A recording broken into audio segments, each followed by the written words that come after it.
I thank the Democratic whip for yielding time to me today. I want to thank him for his extraordinary leadership on this issue, and tell him how proud I am of him and of my other colleagues, whether they come down on where we come down on this issue or on another position. I want to take a little bit of a different approach to the serious matter that's before us today, and just to say, first in the first week or two of the August recess, I did something I suspect a number of my colleagues did, but not all, but I actually read the Iran deal, a lot of materials that relate to the agreement.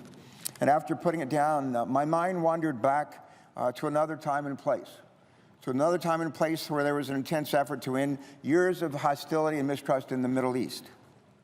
As governor of Delaware and chairman of the National Governors Association, I led a trade delegation in 1999 of business leaders, government leaders, and citizens, mostly from Delaware, many of them Jewish, and we went to Israel in that summer, 1999. We came looking to strengthen economic and cultural relations between Delaware and Israel.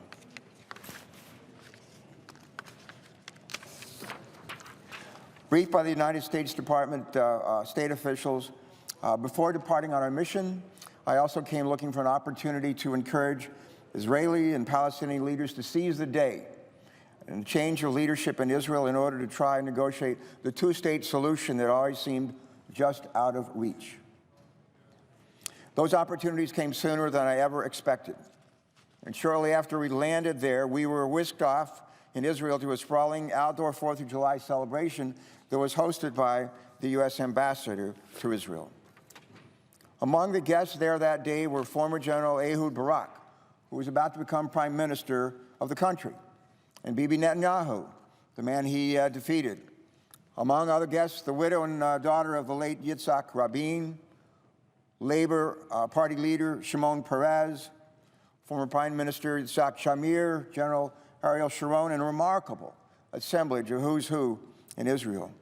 I spoke briefly that day with Ehud Barak, and I linked with him several days later in his office after he had officially assumed his new duties as Prime Minister. The second conversation focused on the negotiations that lay ahead with Yasser Arafat, shepherded by the Clinton administration, to try and reach a land for peace deal once and for all with the Palestinians. Ironically, a few days later, our delegation was invited to Ramallah to join Arafat and members of his leadership team for lunch, an extended lunch. And over that meal, I sat with Arafat and I shared with him the new Prime Minister's earnest desire to complete the work begun by former Prime Minister Rabin before his assassination. I urged Arafat to set aside generations of conflict and distrust in an effort to find common ground with the Israelis that would ultimately provide greater security for Israel and better relations with its neighbors in return for Palestinian statehood. The conversation seemed to go well. And back in the States a few days later, I shared as much with the Clinton administration. The negotiations that ensued over the course of the next year ultimately presented Arafat with the best land for peace proposal the Palestinians would ever receive. In the end, they turned it down. Dennis Ross, who played a key role in negotiations for the administration, would later tell me that, quote, Arafat simply could not take yes for an answer. 16 years have passed since then, 16 years. Another transformative opportunity has presented itself, and this time to America and to our 5 negotiating partners, the British, the French, the Germans, the Russians, and the Chinese, as well as the people of Iran. We have a chance to ensure that the Iranian hopes of developing a nuclear weapons program are put on the shelf for years, maybe forever. The Iranians have a chance to bring to an end the crippling economic sanctions that the coalition we lead has imposed on Iran for years.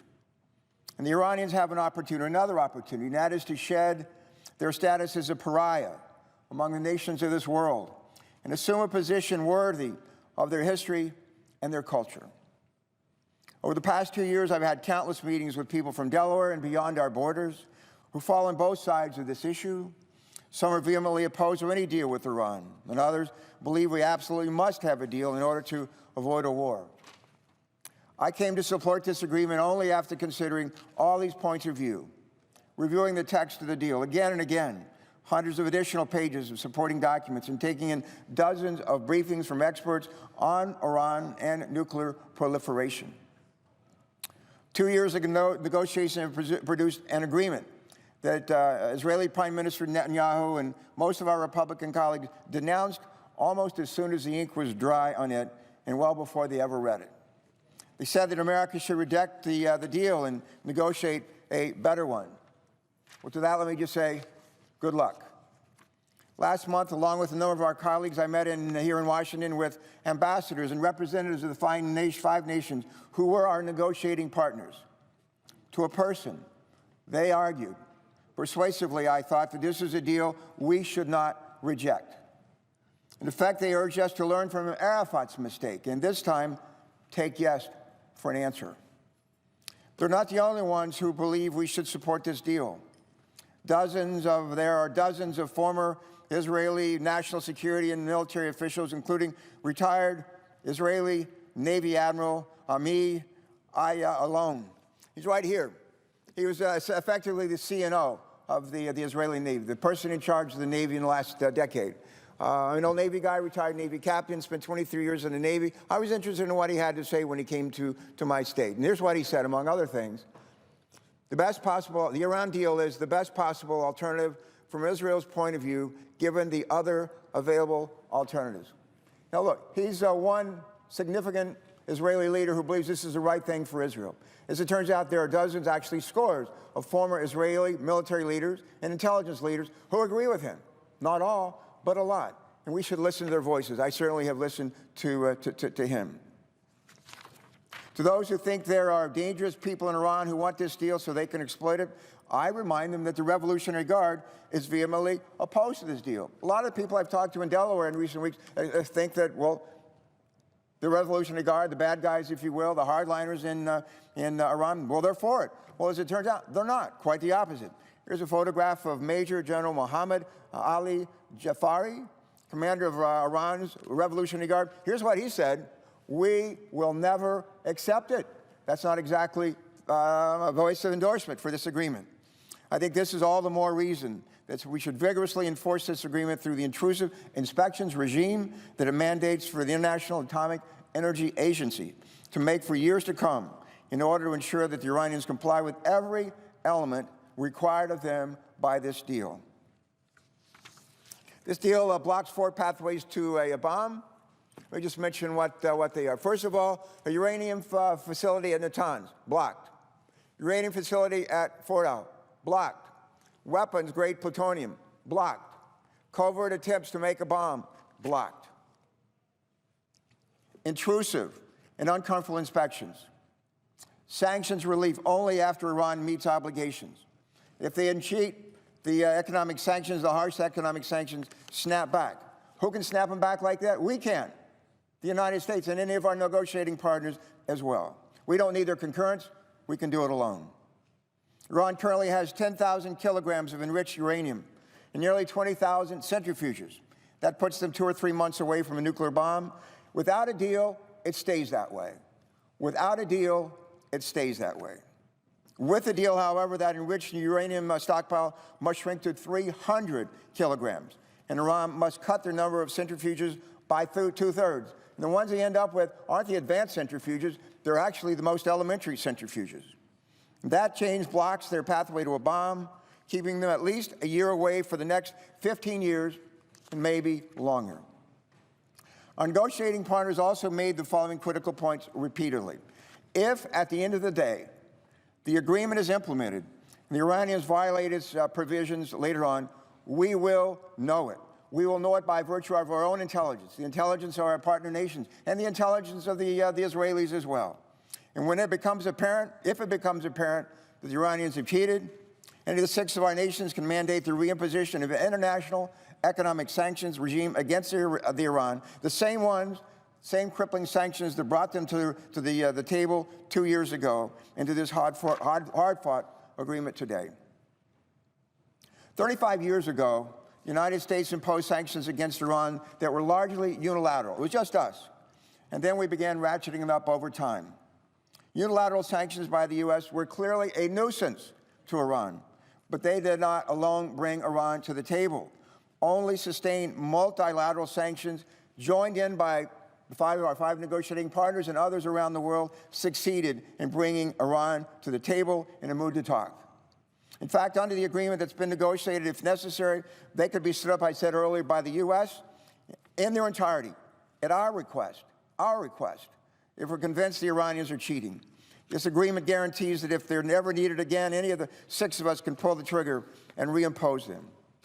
Conversely, if the U.S. rejects this agreement, we not only lose the ability to know that the Iranians are pursuing the development of a nuclear weapons capability, we will also lose the support of the rest of the world in reimposing sanctions in the event that a future government in Iran elects to pursue a nuclear weapons program. I don't know about you, but that makes no sense to me, no sense. It also makes no sense to our negotiating partners. Almost every American who was alive on 9/11, which we will commemorate tomorrow, remembers the horrifying images of that tragedy. To make matters worse, we had to endure the spectacle throughout the day and night of tens of thousands of Arabs across the world taking to the streets to celebrate the death of thousands of Americans. Lost among those images, however, was a remarkable different gathering that took place in another nation. It took place in, of all places, Tehran, the capital of Iran. And there that night, thousands of Iranians gathered in a candlelight vigil in solidarity with the United States. Most Americans have no idea that ever happened. I've never forgotten it. Half dozen years later in New York City, I would meet an Iranian leader named Javad Zarif, living there with his family. He was an Iranian ambassador to the UN. We didn't have relations with him. We still don't. We don't have an exchange of ambassadors, but the Iranians have for some time had an ambassador to the UN and lives in New York City. Zarif was educated, as it turns out, in San Francisco State University. University of Delaware, not Delaware, the University of Denver as well. I remember thinking when I met him, God, he spoke flawless English. He spoke better English than I do. And he knew more about America than most Americans. I think his kids were educated here as well. Impressed later on, I'd come back to Washington, D.C., and I'd said to Zarif, I said, why don't you come down to Washington and meet some of our colleagues in the Senate? That is a chance to know you and just to have a dialogue. He said, the Bush administration, George W. Bush administration, won't let me come. They won't let me leave New York City. So I said, well, that's easy to fix. And so I then met with the Bush administration. Well, it wasn't easy to fix. And they wouldn't relax their travel ban. And so I later would ask Zarif, I said to him in a conversation we had, I said, this is when Ahmadinejad was the president of Iran, saying the Holocaust was a figment of the imagination, that Israel should be blown off the face of the earth. And I said to Zarif, I said, how do you get along with your president, Ahmadinejad? And his response was, not good, not good. He said, Ahmadinejad doesn't trust me. I'm not going to be here much longer. And you know what? He was right. The next time I reached out to him, he was gone. He was gone, seemingly without a trace. I'd find out years later that he'd been recalled to Iran and returned to private life, writing, lecturing, largely staying out of sight. As Ahmadinejad's second and final term began to wind down, a campaign to determine who would replace him ensued. A reformer named Rouhani put his hat in the ring. Most people never heard of him, at least not here. And most people in Iran thought he'd never have a chance to even get elected or run. Well, he got to run, and not only did he get to run, but he won more votes than the other five candidates combined. And then the question was, would the supreme leader over there let him serve? And in the end, he did. And then later on, the question was, well, what kind of cabinet would he put together? Would this guy Rouhani, the new president, put together to surround himself as the leader of Iran? And when he did, we were watching to see who would be minister of this or minister of that over there. And when Rouhani submitted the names of the Iranian parliament, his submission for foreign minister was my friend, Zarif. Could have knocked me over with a feather. Never saw it coming, never imagined it would come. And the man who had gone on to lead the Iranians in negotiations with our five negotiating partners the past 2 years is a man I've known for a half dozen years or more. Well, our negotiating team has been led superbly by Secretary of State John Kerry. By his side, however, for much of the past year has been a less well-known cabinet secretary, our Energy Secretary, Ernie Moniz, who would end up playing a key role among all the members of a very talented and dedicated team. Dr. Moniz has never sought elective office. I first met him almost a decade ago at MIT, where he was a leader and a professor in physics and regarded as one of the world's experts of all things nuclear. He testified one day at a field hearing I held at MIT, focusing on his spent fuel rods from nuclear plants. And later I come back and people say, well, what was it like? And I say, this guy Moniz is a genius. And by God, he is. It turns out he's not just a genius, he leads a bunch of these national labs where people are just as smart as he is and know all kinds of information, probably more about all things nuclear than any other country in the world. And as it turns out, they were harnessed to help us in this negotiation, the national labs, led by Ernie Moniz. As it turned out, ironically, among the graduate students at MIT during Dr. Moniz's distinguished career there was a young Iranian named Ali Akbar Salehi. And later, Salehi would return to his country and, as fate would have it, ultimately become Dr. Moniz's Iranian counterpart in negotiations with the U.S.-led team. As it turns out, Salehi's thesis advisor at MIT was one of Ernie Moniz's closest friends at MIT, and thus was created maybe not a bond, but a connection and a shared trust that went back to one person that both Ernie Moniz, former professor at MIT, and a former graduate student, Salehi, at MIT, trusted enormously.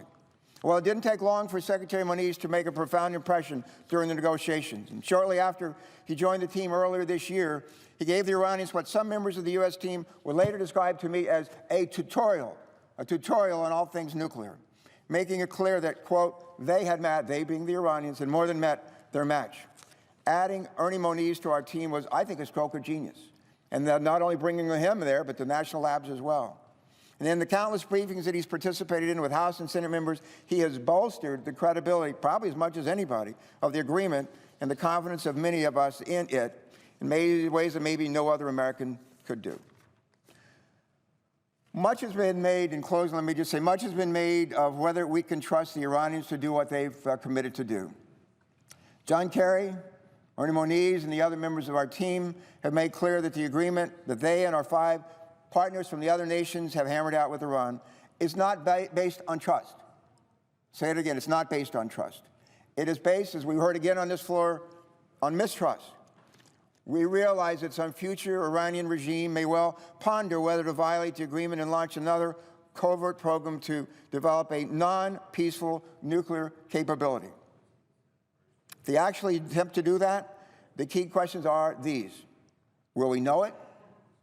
And what consequences for Iran severe enough are the consequences for Iran severe enough to deter them from going forward with it?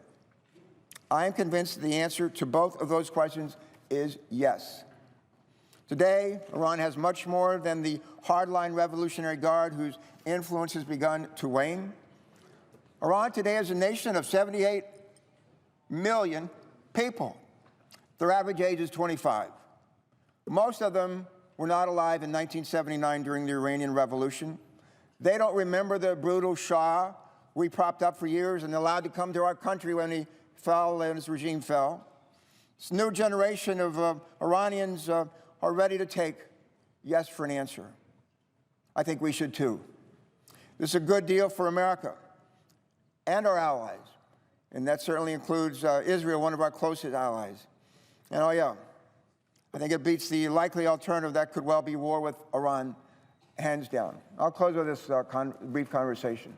About a year and a half ago, I was up in New York in the house that Senator Durbin's actually visited with me, a couple of others, and where Zarif used to live.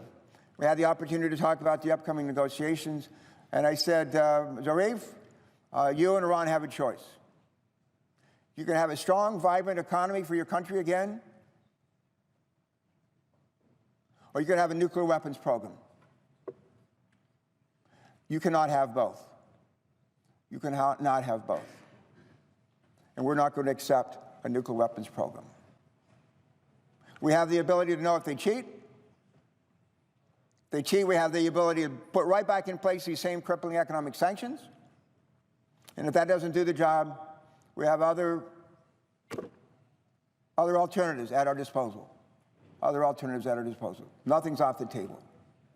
Sometimes around here we talk about voting our fears or voting our hopes. I'm prepared to vote my hopes.